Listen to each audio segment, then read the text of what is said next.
만들어진 우주.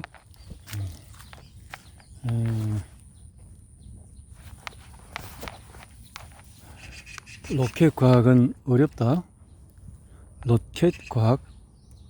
너희 아버지는 이러한 질문을 하기를 좋아하셨다. 너희 아버지는 우주에서 로켓은 어떻게 작동하는가? 아니, 우주에는 정말로 예수되는 불꽃을 밀어낼 것이 아무것도 없지 않은가? 내가 생각하기에는 아버지께서 로켓이 공기를 밀어냄으로써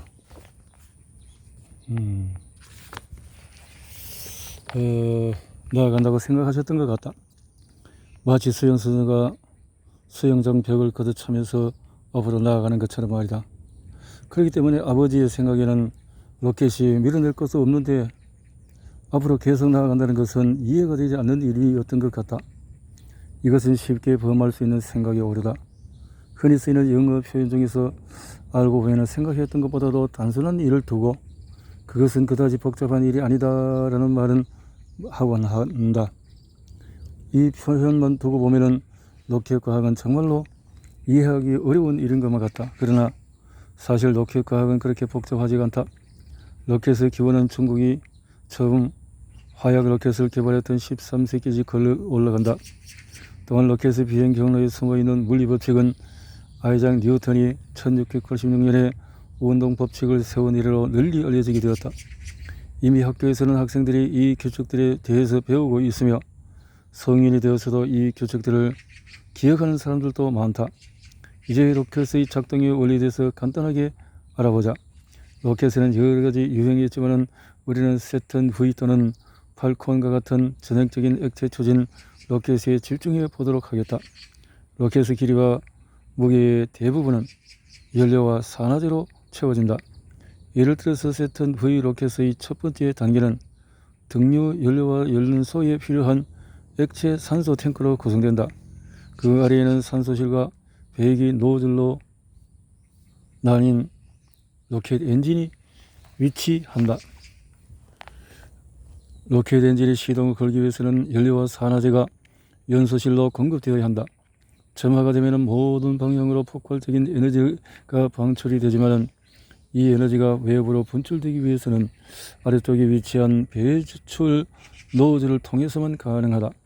여기서 뉴턴의 제3법칙을 기억해 보기 바란다. 이 법칙에 따르면 모든 작용에는 동등한 반작용이 따른다. 이 경우의 작용은 노즐 밖으로 가스를 분출하는 행위이며 이에 대해서 반작용은 로켓을 작용 방향과 반대쪽으로 밀어내는 힘이다. 로켓 발사 시 하늘로 로켓을 보내는 힘이다. 독자 여러분은 풍선을 불어보면 비슷한 경험을 할 수 있다. 손에 가스가 가득 찬 풍선을 들고 있다 놓게 되면 로켓의 같은 원리로 풍선이 가스가 분출하는 반대 방향으로 이동하는 것을 볼 수 있다. 이 과정에서 지면이나 공기에 대한 언급이 전혀 없음을 주목하기 바란다. 로켓을 작동하는 데 지면이나 공기는 필요한 요소가 아니다. 로켓은 무언가를 밀어붙이지 않는다. 로켓은 고압을 방출하면서 움직이는데 분출하는 작용에 대한 반작용력을 이용하여 분출 방향의 반대로 이동한다. 이 원리는 대기와 마찬가지로 진공 상태인 우주 공간에서도 적용이 된다. 그렇군요.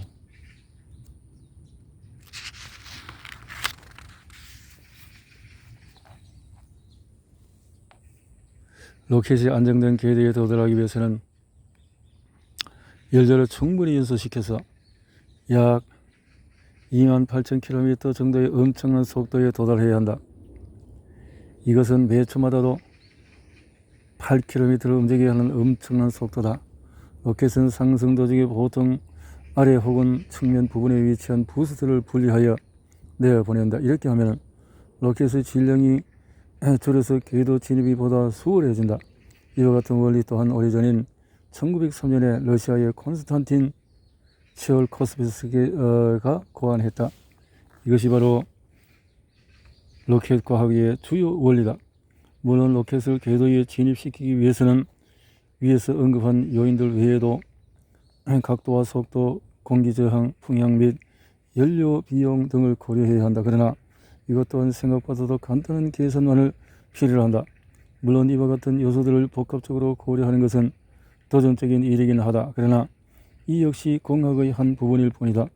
로켓의 추진에 숨어있는 과학 원리를 알고 보면 간단한 편이다.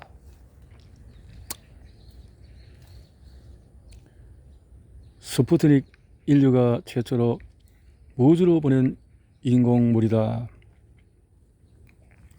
독자 여러분은 우주로 보낸 최초의 인공물이 맨홀 뚜껑이라는 소문에 대해서 들어보았는가?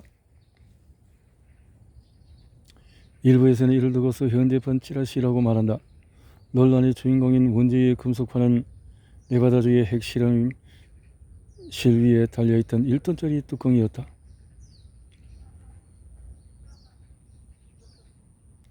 이 뜨거운 핵폭발 실험이 일어나면서 하늘 높이 올라갔다. 그것도 아주 멀리 올라갔다.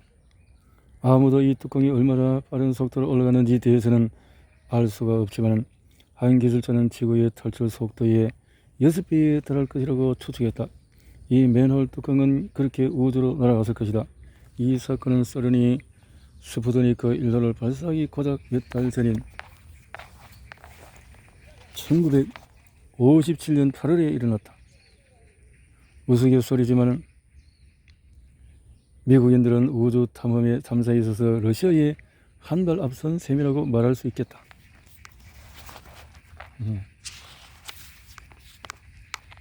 물론 이 이야기에는 몇 가지 결함이 있다. 금속 뚜껑이 의도치 않게 하늘로 발사되어서 우주에 도달했는지 여부에 대해서는 확인할 수 없었다.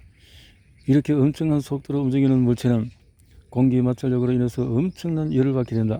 이는 우주선이 지구로 재진입할 때 비슷하지만 우주선보다도 낮고 두꺼운 대기권에서 공기 마찰력을 받게 된다. 따라서 아마 맨홀 뚜껑은 우주에 도달하지 못하고 공중에서 사라졌을 가능성이 상당히 높다. 또 만에 하나 이 뚜껑이 우주에 도달했다고 해도 이것이 우주에 도달한 첫 번째 인공물은 아니다. 우주에 도달한 첫 번째 인공물은 1940년대의 나치의 V2 로켓이다. V2는 세계 최초로 성공한 탄도미사일이었다. 제2차 세계대전 마지막에 수천 개의 V2 미사일은 런던과 앤드워프 등지로 발사되었다. 이 미사일들은 상공 높은 곳까지 올라갔다가 도시로 떨어지면서 도시를 파괴하고 수천 명의 인명피해를 입혔다. 또한 이 무기를 만들던 수용소에서도 수많은 사람이 죽었다. 이 미사일 중에서 첫 번째 미사일은 아마도 독일 북동부의 페네문데 발틱 항구에서 발사한 MW18014였을 것이다. 이 로켓은 지면에 떨어지기 전에 상공 176km까지 도달했다. 다시 말해서 인류 최초로 우주로 보낸 인공물은 스푸트니크 미션보다도 13년 전에 독일에서 쏘아보낸 V2 미사일이었던 것이다.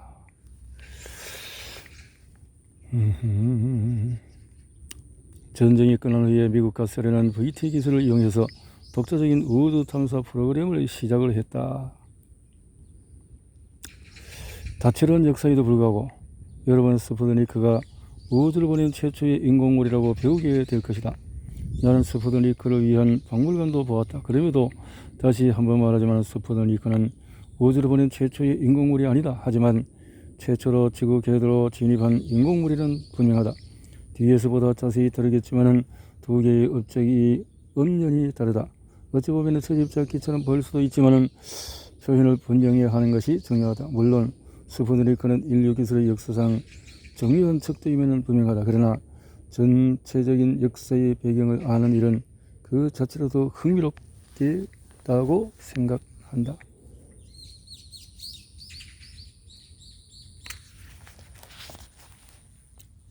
우주로 처음 보낸 동물은 강아지 라이카이다.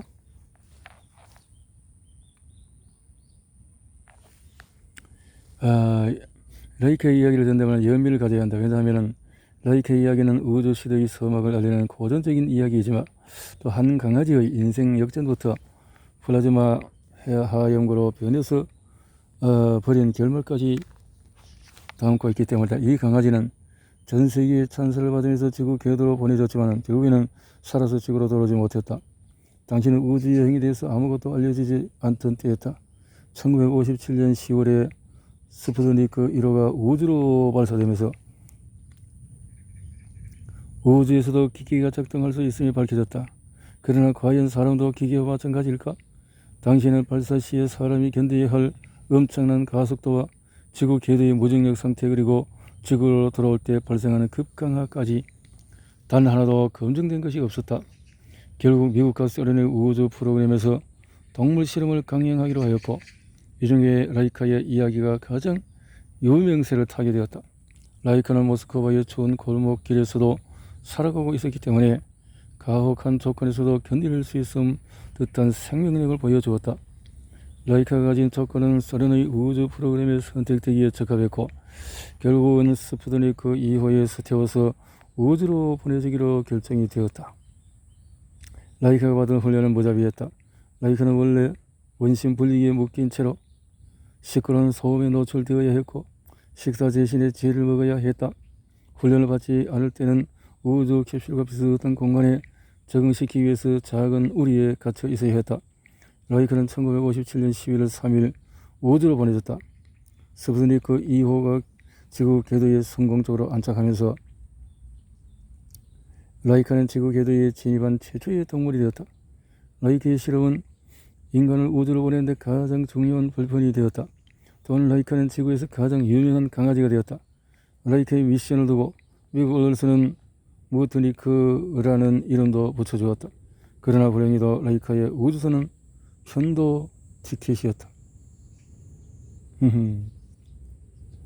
당시 소련은 마찰열로부터 우주선을 보호할 수 있는 시스템을 개발하지 못했기 때문에 라이카가 지구로 돌아올 수 있는 방법은 없었다. 결국